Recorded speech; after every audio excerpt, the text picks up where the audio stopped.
For almost 90 years, Volkswagen has been the heartbeat of German industry.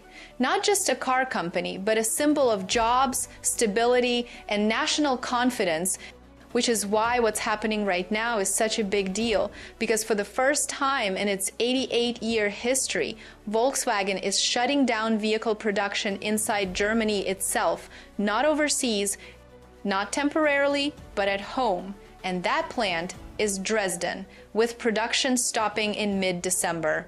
Dresden was never the biggest factory, and that's exactly why this matters, because it was symbolic, a reminder that German plants were untouchable, that no matter what happened globally, manufacturing at home was protected, and that assumption is now gone.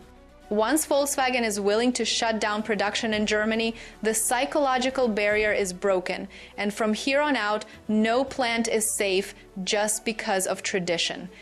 This move is happening at a rough time for Germany overall, with political confidence falling apart, public approval for Chancellor Friedrich Merz sitting around 23%, energy costs still elevated after cutting off Russian supply, and an economy that's clearly losing momentum. Cheap and reliable energy used to be the backbone of German manufacturing, and once that disappeared, margins collapsed and costs exploded. And that pressure didn't stay in politics, it rolled straight into factories and boardrooms.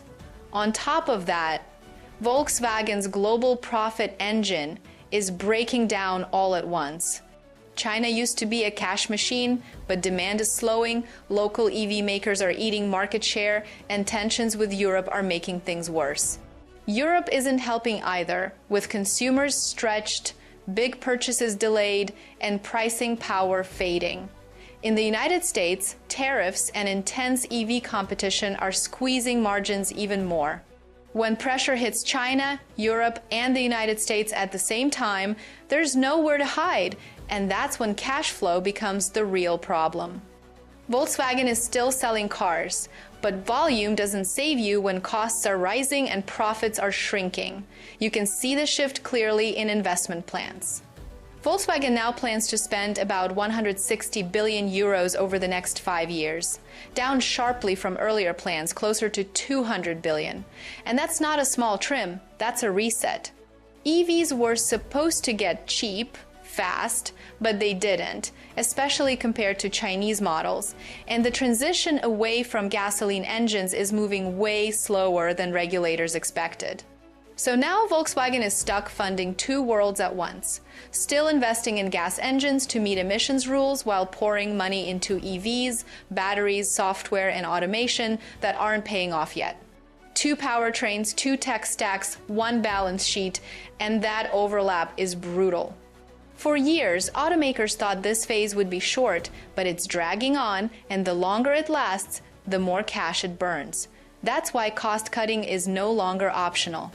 Volkswagen's CFO has already warned that pressure on cash flow isn't temporary, and when leadership starts talking like that, it means hard choices are here to stay. Dresden fits right into that picture. Shutting down a German plant used to be unthinkable. Now it's treated as a rational business decision, and it's not isolated. The company already agreed to cut 35,000 jobs in Germany by the end of the decade. EV plants have seen production pauses, hours cut, and lines shut down for days at a time. Volkswagen says it's about matching supply to demand, but the pattern is